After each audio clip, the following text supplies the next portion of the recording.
Okay, so continuing with the lecture, that we have gone through the different terminologies of internal combustion engine, and in that we have seen what was bore, what was dead centers, that is TDC, BDC, and what was swept volume, what was clearance volume, and moving ahead to the Carnot cycle, as it is known as the ideal cycle. It is comprises of the four reversible processes, as I have discussed in the classroom, that is isothermal expansion, adiabatic expansion, isothermal compression, and adiabatic compression. So in that particular derivation, we have finded out the thermal efficiency, that is ideal efficiency, that is nothing but the work done, that is QH minus QL, that is heat supplied at high temperature. You might remember that while discussing the second law of thermodynamics in heat engines, I have discussed what was the heat reservoir, what was the heat sink, and how the temperature at means temperature of the source, temperature of the sink, and how work done was obtained from the heat engine. So efficiency was nothing but the work done upon the heat input, that is QH, heat transferred from the higher source, from the source to sink, that is QH minus QL upon heat input, that is QH. So our efficiency was 1 minus QH upon QL, or 1 minus TH upon TL, that is the temperature of the source, that is higher temperature T1, and the temperature of the sink, that is T2. So 1 minus TH upon TL was the ideal efficiency of the Carnot cycle.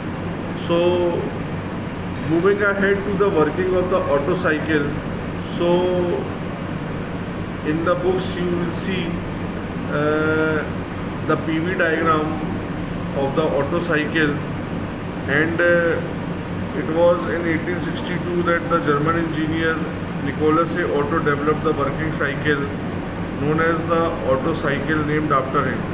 So all the petrol engines or the gasoline engines work on this particular cycle. It is also known as a spark. The engines are known as petrol engines or spark ignition engines, because spark plug is generally used for igniting the charge, that is air to fuel mixture. So in this type of engines, if we go through the 4-stroke petrol engine, as we know there are 4-stroke petrol engines and 2-stroke petrol engines, and you have also seen and written these things in the file of basic mechanical engineering, that 4-stroke engines are completed in the 2 revolutions of the crankshaft, or 4 strokes of the piston.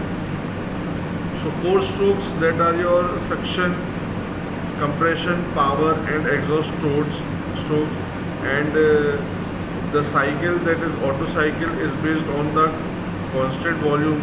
So Otto cycle is also known as constant volume cycle. So if we consider sequentially, that first stroke, that is your suction stroke, during which the charge enters in your cylinder through inlet valve. When your inlet valve enters and the appropriate mixture is mixed through carburetor, it goes through the inlet valve in your inside your cylinder.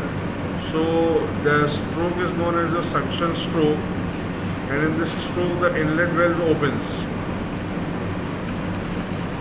Inlet valve open and exhaust valve remains closed, and the mixture of fuel to air, that is the charge, it through carburetor, it is sucked in the cylinder.